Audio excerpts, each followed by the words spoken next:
Hey, this is Augie, Augie's Locker Room. When you come to the store, you're going to see things that you've probably never seen before unless you've been to a museum. Great items that go back to the Rockney era to the present. Website, augieslockerroom.com. Visit us here or the website. Tim O'Malley with Tim Priester. Following Notre Dame's fourth practice of spring camp, we have seen at least part of three.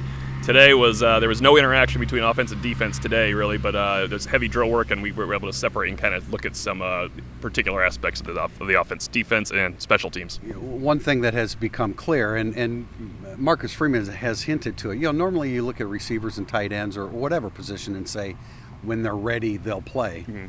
They don't really have much choice whether they're ready or not. Guys like Jaden Thomas, who's looked good, we've seen him look good. He's a redshirt freshman, he has to play. Tobias Merriweather, who gets a lot of instruction from Chancey Stuckey, and I think what they like about him is you instruct him and then he gets better at it, and there are a couple things that you'll see in a practice report that covers that, but they got to play, and there aren't any alternatives to that. The young guys have to play, and I think that people need to be prepared when you have some misfires during the game.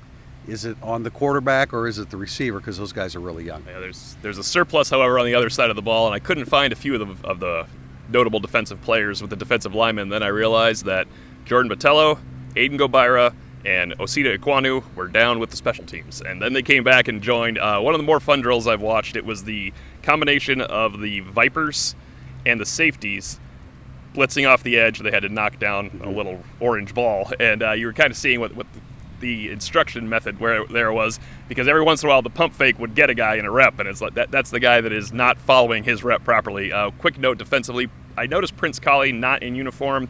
He was next to the linebackers during a drill. He was standing next to Marcus Freeman. No brace, nothing like that, but Colley out. We can ask coordinator Al Golden today when we see him upstairs. Yeah. When a lot of times when we comment about Harry Heastand and the way he's coaching, he's usually pretty tough on his players.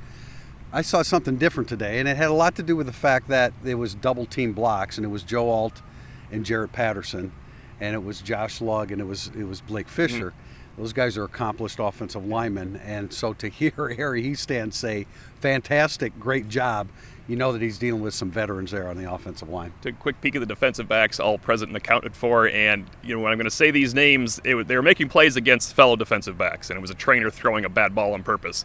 But Clarence Lewis, Cam Hart, Jaden Mickey, and Tariq Bracey all break on the ball better than the guys that are behind him in this pecking order. I will say we don't talk about Philip Riley and Ryan Barnes much. I thought Philip Riley made a really nice interception. It was a drill. Once again, he made a really nice interception today. And I think the best thing is when he dropped a pass, he followed Tariq Bracey's lead. Tariq Bracey, anytime he doesn't catch the ball, if it touches his hand, no matter how hard of a catch, he's on the ground doing push-ups. And that was Philip Riley today. Jumped down. I think he's kind of following his senior's lead in that order. We saw a little bit of kick return work, and of course, Chris Tyree is the lead man there, but I think I wrote down another 7 other guys that were returning kickoffs. So just for the record, freshman Jabron Payne, Matt Salerno, who returns punts as well. They do have Tobias Merriweather back there catching them. I really like Lorenzo Styles. Looks like a real natural back there, as does Chris Tyree. But I think Lorenzo Styles is somebody that could fill in if you wanted to. Logan Diggs was back there, but I'm not sure that he's ready to take any of those yet.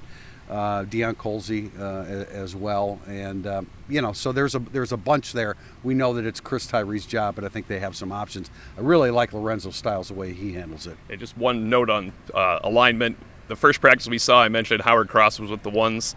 That was a whole practice. This time it was Jacob Lacey with the ones. This is practice number 4. It makes a lot more sense. We should not have jumped to conclusions. They are probably both playing that position. This is an even number practice. We saw Jacob Lacey with the ones. We'll have more practice reports coming up, and then later on today we talked to Al Golden, James Laurinaitis, and 4 Irish linebackers at irishillustrated.com.